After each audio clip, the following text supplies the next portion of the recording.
Good afternoon, everybody. Good afternoon, John Donovan. Welcome to the Intentional Living Podcast with Hey, Marty hey, Keller Marty here. Keller. Yep, Yeah, there you go. John Donovan there. Uh, Hello, everybody. We haven't done this for a few weeks, and we may be rusty, but that's okay. Um, if you're new here, this Intentional Living Podcast is an examination into how to break patterns of behavior that I say consciously I don't want and nonetheless continue to manifest. So by this, I mean some examples. Have you ever hurt someone you loved and later regretted it and then hurt them again in the exact same way? Or have you ever realized in the middle of an argument that you were on the wrong side of the argument, but you continued to take that position anyway? Or have you ever known that you were about to do or say something that you would regret? Maybe even heard a little small voice saying, "Don't do that, don't go there." And yet you found yourself unable or unwilling to stop. Mhm. So those are the kinds of behaviors that we talk about that often we feel stuck with. There's some kind of compulsion that makes us do these things. In the old days, John, before they understood modern psychology, they just said the devil made me do it. Yeah, We actually believed in demons that were outside of us coming inside and making us taking over our consciousness. Well, in this yeah. podcast, I got this. I got this.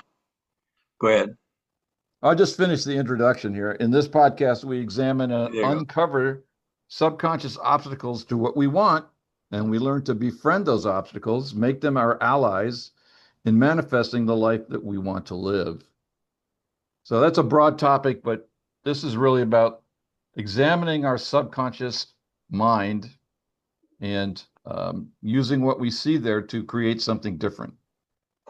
Yeah, But I came up with this thing about the devil made me do it. right, I asked people, how do you spell complex post-traumatic stress?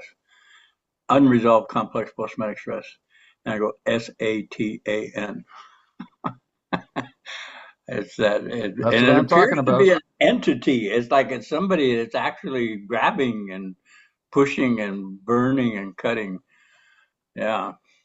Or like we were talking before we started the podcast, sometimes when we have those sleepless nights because there's a voice in our head that feels like it's taken over us, and it's not just something that we hear, it's something we feel. So it's got that Mhm. double energy, body, mind.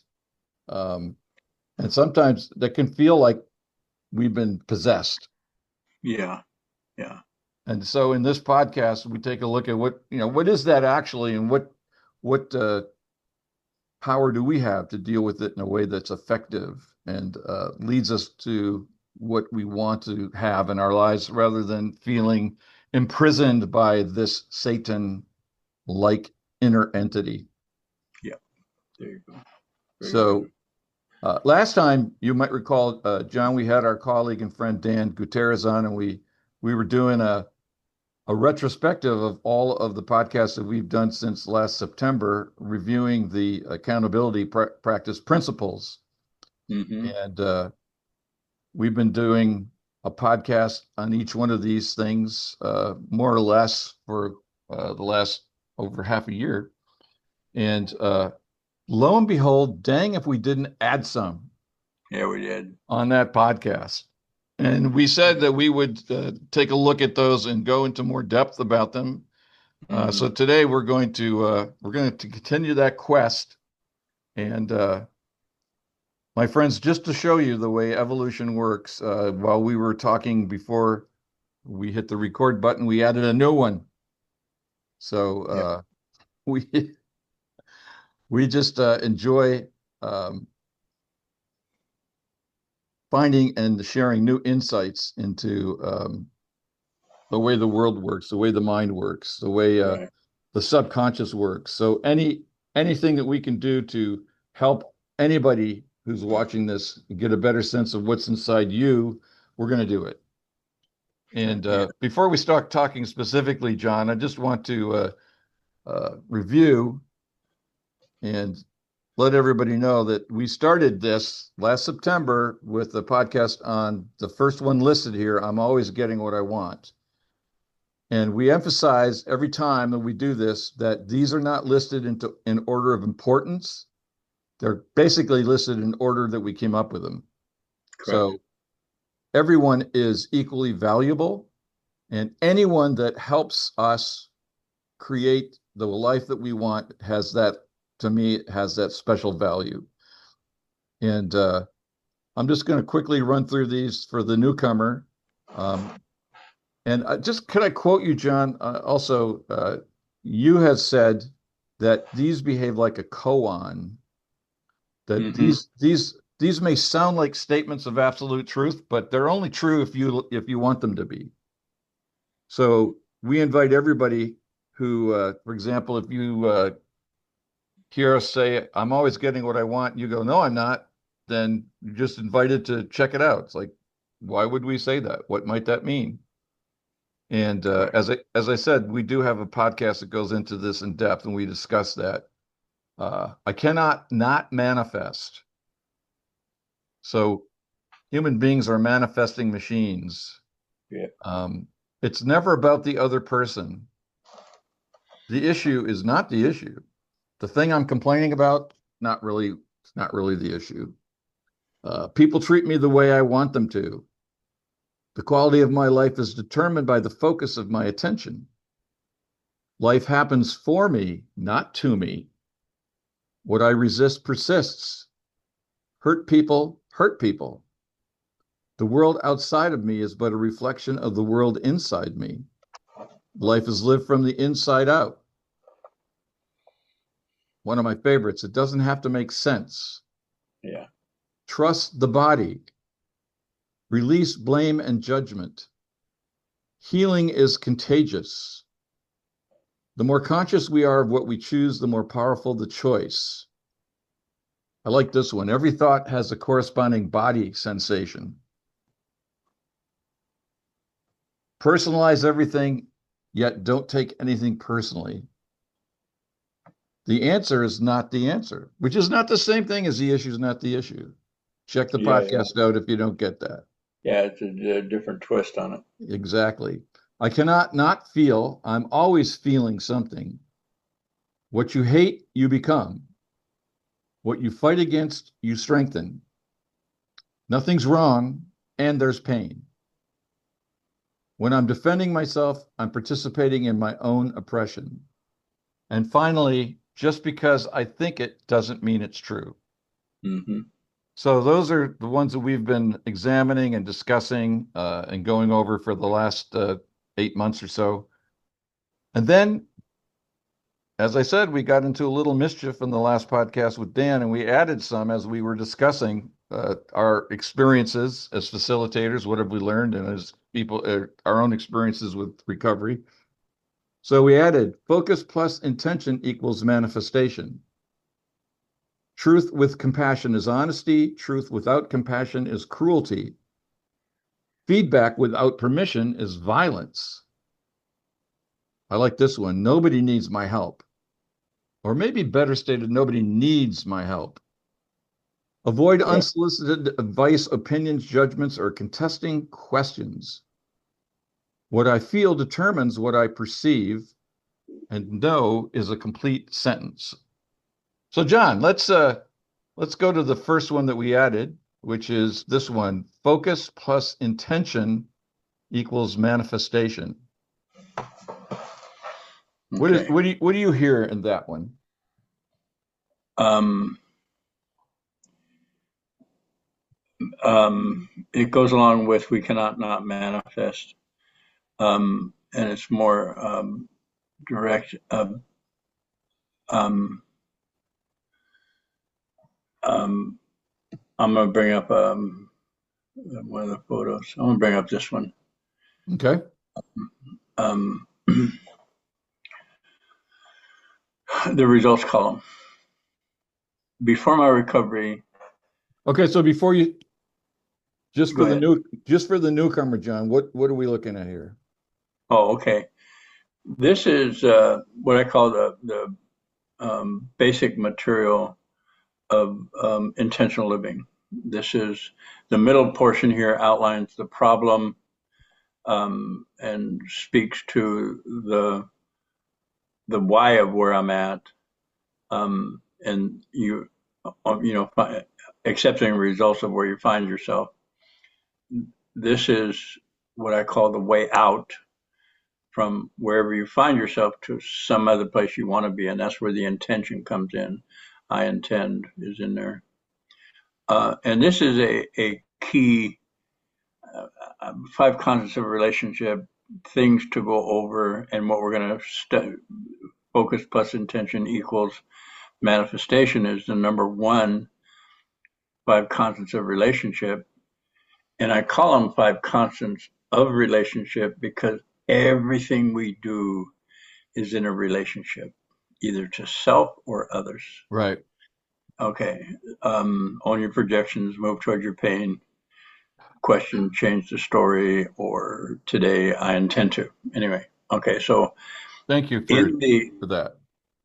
To discuss focus plus intentions equals manifestation.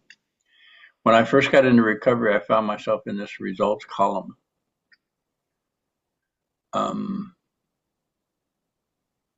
So now that I got that, thank you for having me go over that. I'm going to bring up. Well, just while you're doing that, just to point out, so when you say the results, what you mean is this is the results of the mindset that you had Correct. Before recovery. Correct. That was what you were manifesting. Correct. Okay. I found myself at 39 years old as a codependent behaviors, addicted to my main addiction of choice was alcohol. And then what I call avoidant behaviors, like rageaholic that I identified in myself, workaholic.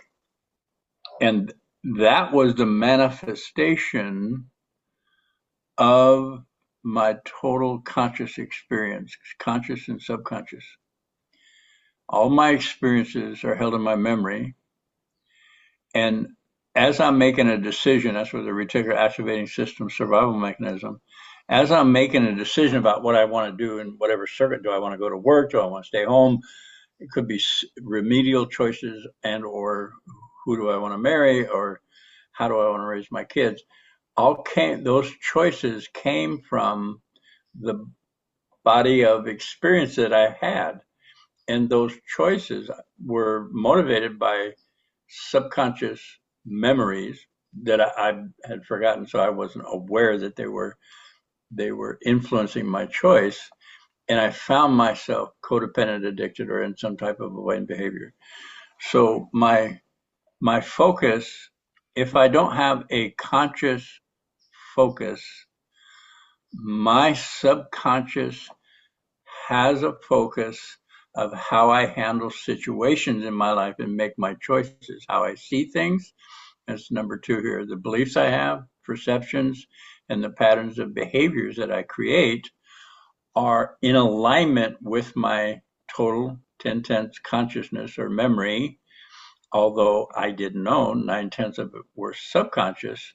And I ended up here with no rational explanation that made sense to anybody. It was either blame, it wasn't my fault, they made me do it, if I wouldn't have done that if you hadn't, or it was, okay, all right, the Catholic Church must be right that I'm a wretched individual and I need to repent, and I didn't go to confession, all that stuff I used to do as a child and a young adult. And the situation never relieved. I kept finding myself back here, no matter how hard I tried to do something different, like find peace of mind or find my authentic expression. I didn't even know to ask those questions, actually. So my focus before my recovery, 9/10 subconscious, manifested these results. My focus today, because I've addressed the subconscious wounding, healed it, relieved it, released it, moved through it, nurtured it, validated it, My results column is independent thinker, authentic, a loving, caring, nurturing spouse, father, and participant in my community. I'm manifesting groups that I facilitate and assist, give other people information about how this works, so they can move from where they find themselves, whatever their column is my column, to what they say they want instead of what they find. So before my recovery, my focus and intentions created this. Once I became aware that I had a subconscious that had an agenda to keep me safe, um, I didn't have a rational reason for this. Now if I'm going to bring up the other photo, the way out. Owning the results is in my truth. Hi, my name's John. I'm an alcoholic. In that owning the results of my focus and intention, something happened internally. It was a validation of the motivation in the subconscious to use alcohol to avoid conflict, to avoid pain, to avoid intimacy. And I didn't even know how to say all this before my recovery. I just thought I was a nice guy and everybody else was taking advantage of me. I tell everybody, I'll give you my shirt off my back, but I quit doing that because nobody pays me back and everybody thinks I'm a chump. So I don't even do that anymore. That was the way I thought and talked. Now I understand I wasn't a nice guy. I was guarded. Oh, yeah. Of course I was guarded. Based on where I came from in my family of origin, of course I was guarded. In my family of origin, I learned to not express because the expression, the authentic expression, got judged, humiliated, ridiculed, punished, traumatized. So I realistically shut it down, grew up in that shutdown way, and people would look at me, John, why do you appear shut down? And I would argue with them, I'm not shut down. I'm not shut down. What are you talking about? You're talking to me, I'm talking back to you. It's like, what do you mean I'm shut down? I don't understand what you're saying. I was shut down. So now I understand that the unresolved complex post-traumatic stress, I'm going to bring back that other photo. These are easier to read. That complex post-traumatic stress influenced and got me into fight, flight, freeze, please, which resulted in behaviors of codependency, addictive behaviors, and avoidant behaviors. Like one of the behaviors I've owned is rageaholic, workaholic, sexaholic, and that's actually a long list of things I used to do to avoid. And what was I avoiding? The pain of my childhood. Okay. So, and I got this statement. I was at a church I went to in West Sac, Center for Spiritual Living, and the minister said, "There's only one thing you cannot not do," and she got my attention. I looked at her, and then she said, "Manifest," and got this grin on her face. And I'm thinking, holy cow, yeah, she's right. Yeah, I either manifest from subconscious, unconscious, asleep, what do we call it? Asleep. Oh, everybody wake up. We got to wake up. Wake up from what?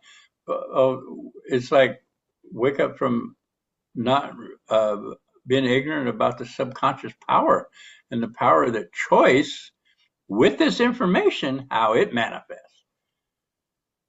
So that's why the new one, focus plus intention equals manifestation. I tell people, if you do not have a conscious focus like I intend to be sober, or I intend to have peace of mind.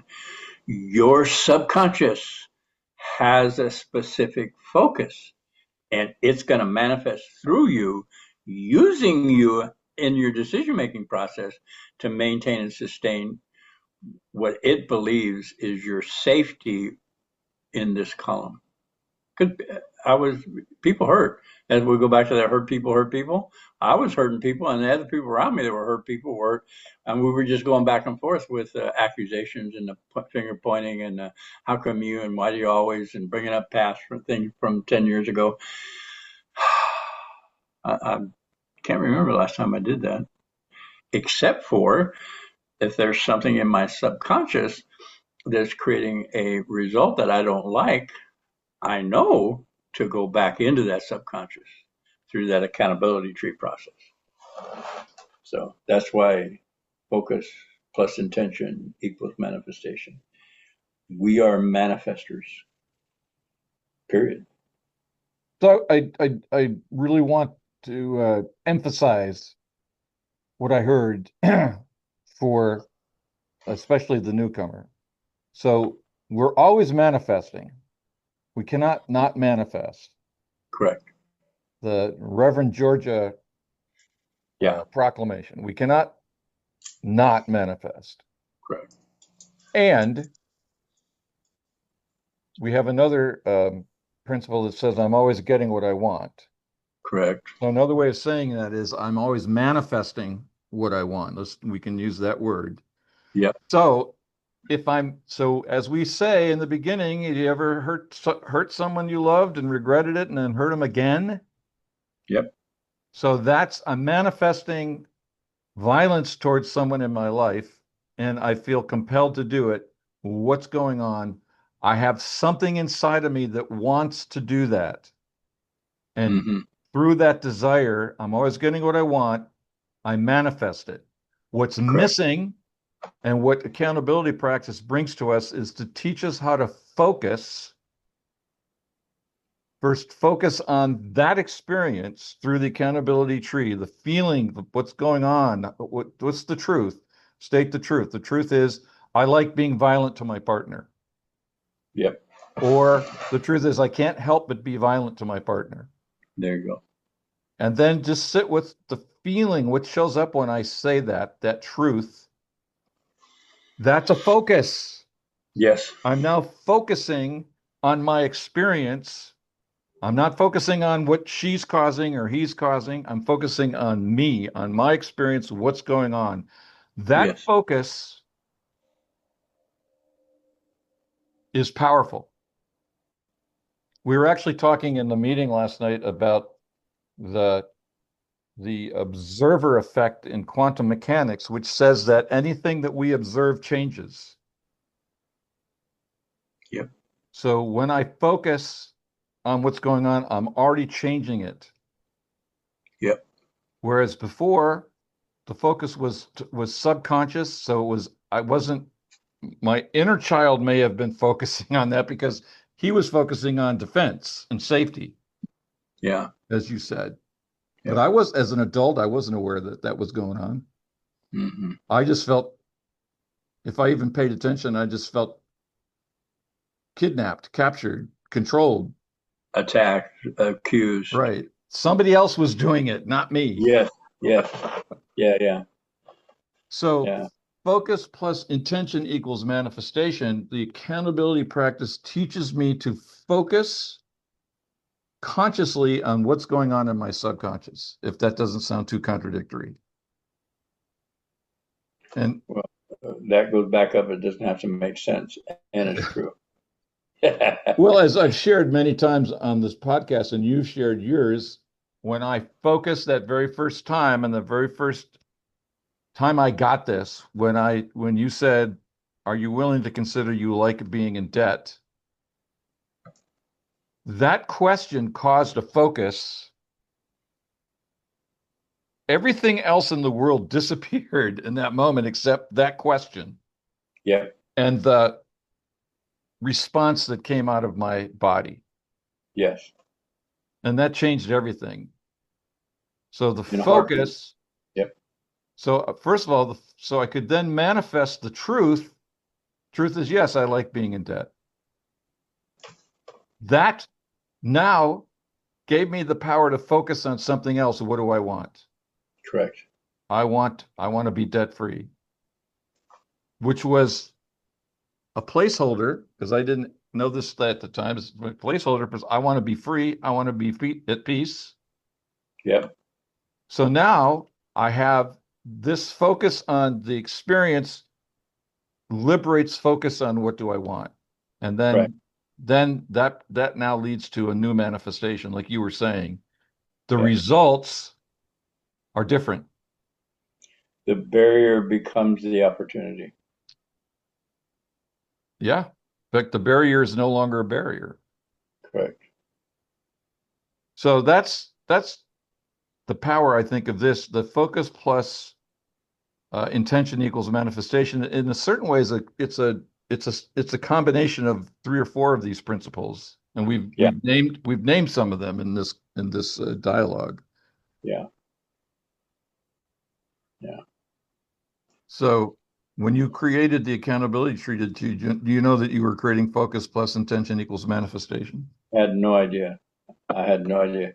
I remember the first time I spoke to a class and I was doing a process class and I knew they were in a violence intervention class.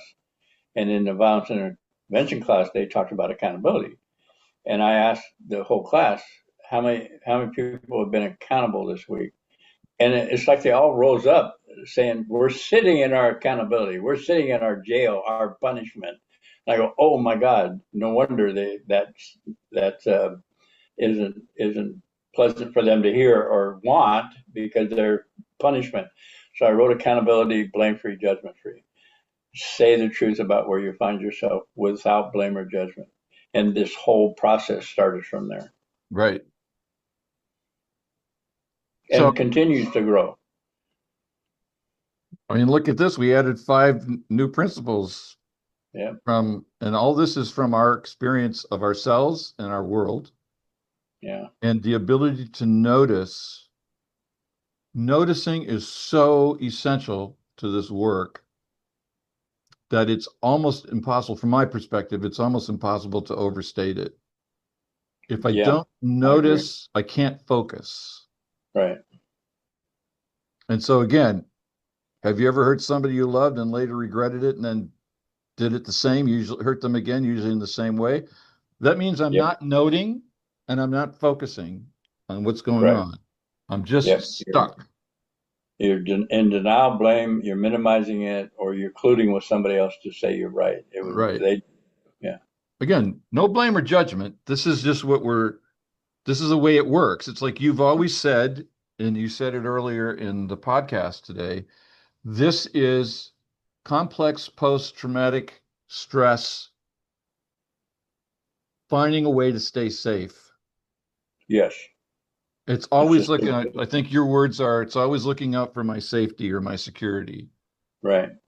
And so that doesn't make sense to the adult mind, but it makes sense to that part of us that's unhealed. It doesn't make sense logically because it's not mental. It's a feeling response. Correct. And that feeling energy is trapped in our nervous system as a pattern, as a response pattern. Like you said, fight, flight, freeze, please. Those are response patterns. And one of them is going to be triggered by some kind of stress or anxiety or fear Yep. till I learn to actually name it, notice it, name it, focus on it, feel it. What do I want? That's the You for know, the I just newcomer. got, go ahead. For the newcomer, that's again essentially the practice.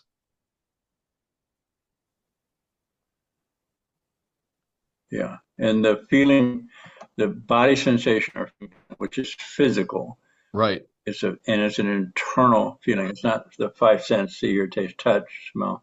It's not noticing what's different outside of you, which is our skin. We can, and our sense, we can notice something outside, cold, warm, rough, smooth.